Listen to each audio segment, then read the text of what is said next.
David Thornton stood on the platform of Millbrook Station, watching steam rise from the locomotive that had carried him home after 5 years at Oxford. The autumn of 1895 had painted the Massachusetts countryside in shades of amber and gold, but David's heart remained heavy with an unnamed dread. His childhood companion, Penelope Morrison, waited at the edge of her father's estate, which bordered the Thornton property. She had spent these years embroidering his letters into her memory, each word a thread in the tapestry of a future she'd imagined since they were children playing in the orchards that separated their worlds. But worlds they were. The Thorntons were old money, railroad magnates whose wealth had purchased them entry into Boston's most exclusive circles. The Morrisons, though comfortable, were merely prosperous merchants, a fact that David's mother, Constance Thornton, never let anyone forget. When David finally crossed the familiar path to the Morrison house, Penelope emerged in a dress of pale blue, her auburn hair catching the afternoon light. 5 years had transformed the gangly girl into a woman of quiet grace, but her eyes held the same fierce devotion he remembered. "You've become quite the gentleman," she said, though her voice trembled. "And you've become," David faltered, suddenly aware of how the years had shifted something fundamental between them. They walked through the orchard, where they'd once carved their initials into an oak tree. Penelope spoke of the years he'd been away, her mother's death, her father's declining health, the way she'd kept their friendship alive in her heart like a vigil candle. "I waited," she said simply, "as I promised I would."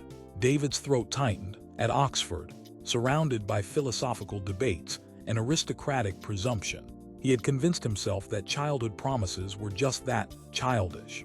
Yet standing here, with Penelope's hand somehow in his, the old promise stirred something in him that all his education couldn't suppress. "Penny," he began, using the name only he was permitted, but the moment shattered as his mother's carriage appeared on the road.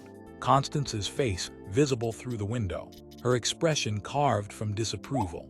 That evening, in the Thornton parlor, she made her position devastatingly clear.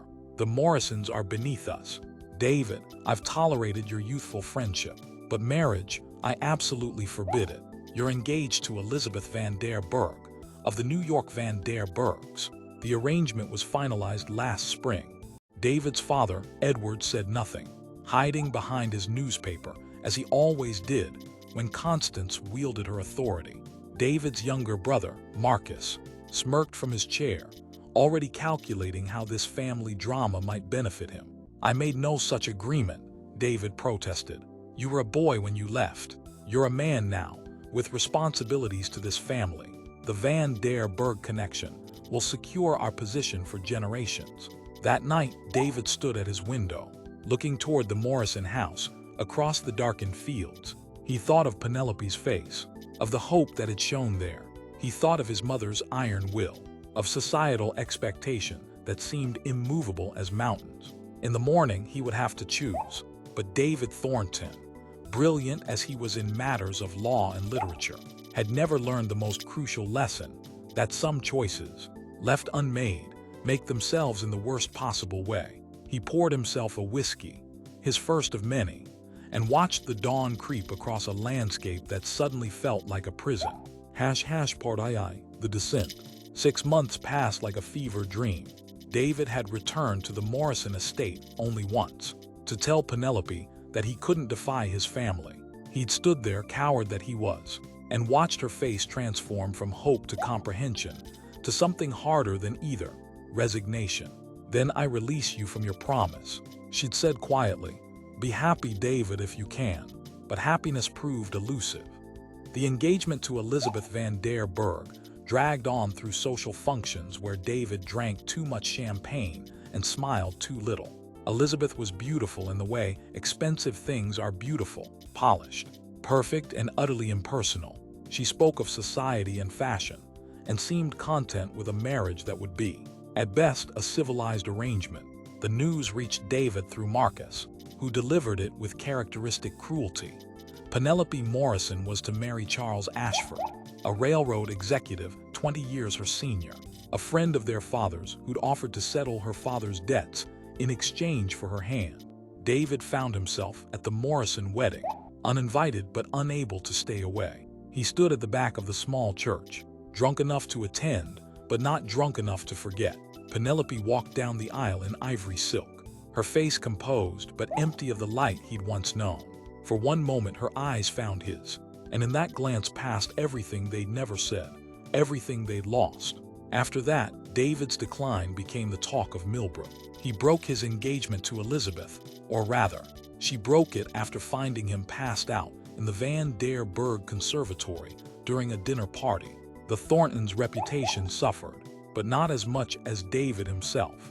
He took rooms in Boston, in a boarding house where no one knew his family name. His days blurred into nights at gambling houses and saloons. The money his father had settled on him disappeared into bottles and card games. His old Oxford friends came to visit once, then never again, disturbed by the hollow-eyed man he'd become. It was in one such saloon that David met Charlotte Reed, Lottie to everyone who knew her. She sang in the establishment, her voice carrying bawdy songs and ballads with equal skill. She had red hair like Penelope's, though there the similarity ended. Where Penelope had been modest and reserved, Lottie was bold and worldly. Where Penelope had loved him, Lottie tolerated him, amused by the fallen gentleman who recited poetry between drinks. "You're a romantic fool," she told him one night, her hand gentle on his face despite her words. "Destroying yourself over a woman who married another man." "I destroyed her first," David said, his words slurring. "Only fair I follow." Lottie became his companion in decline, never judging, never asking him to be more than he was.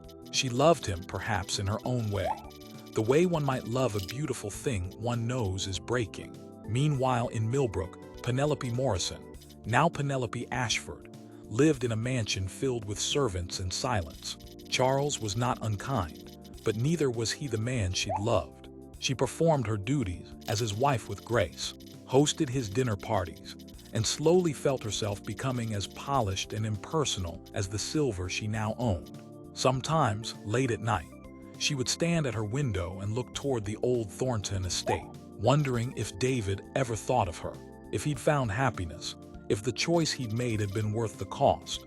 She didn't know that across those miles, David was doing the same, looking out from whatever window he'd landed behind, bottle in hand, looking toward a past he could never reclaim and a future he couldn't imagine. Part III, the end. News reached David through a letter from Marcus, who'd finally found conscience enough to write. Their father had died, and David was expected home for the funeral. It was winter now, 2 years since he'd fled Millbrook, and the man who returned was barely recognizable. David Thornton, once bright and promising, shambled into his childhood home gaunt and yellow-skinned, his hands trembling, his eyes holding the peculiar glitter of the desperately ill. Constance took one look at her son, and something in her stony face finally cracked. "What have you done to yourself?" she whispered. "Only what you began, mother," he replied, then collapsed. The doctor's verdict was grim. His liver was failing, his body poisoned by years of abuse. He had months at best, more likely weeks. Constance, faced with losing her son to her own ambitions, finally relented. "Send for Penelope Ashford," she told the servants. "If David wishes to see her, she should come." The message reached Penelope at the Ashford estate, where she sat reading by the fire, her husband away on business. She read it 3 times, her heart resuming rhythm she'd thought long dead. Charles, when she told him, surprised her with his understanding. "Go," he said simply. "You've been a good wife to me, Penelope, and I've known all along where your heart truly lay. Go to him, if only to say goodbye." She found David in his old room, propped against pillows, looking like a ghost of himself. But when he saw her, something of the old David flickered in his eyes. "Penny," he breathed, "you came." "Always," she said, taking his hand. "Even now." They talked through the afternoon, about choices made and not made, about love and duty, about the cruelty of timing and circumstance. David wept, finally, his tears soaking into her sleeve as she held him. "I was a coward," he said. "I let fear make my choices." "We were both trapped," Penelope replied. "I married Charles to save my father. You ran rather than fight your mother. We did what we thought we had to do. But it wasn't enough, was it? Just surviving isn't the same as living. In his final days, David made his peace where he could. He reconciled with Constance, who sat by his bedside reading to him, as she had when he was a boy. Marcus came, unusually subdued, perhaps seeing in his brother's fate a cautionary tale. Even Lottie visited once, standing awkwardly in the grand Thornton house, her stage paint looking garish in the daylight. "You deserved better than me," David told her. "We all deserve better than what we get," Lottie replied, kissing his forehead. "But we work with what we have. You gave me some laughs, David. That's not nothing."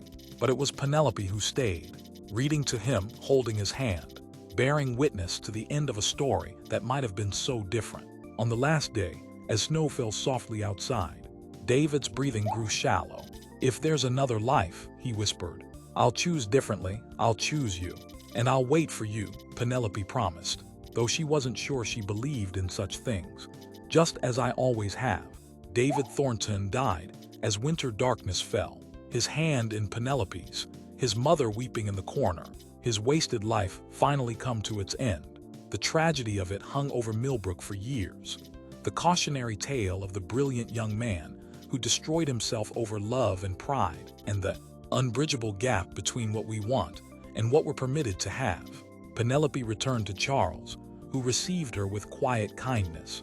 She lived another 40 years, a respected woman in the community, but those who knew her well said she never quite lost the sadness in her eyes, the look of someone who'd watched love die slowly, twice, and survived to tell the tale.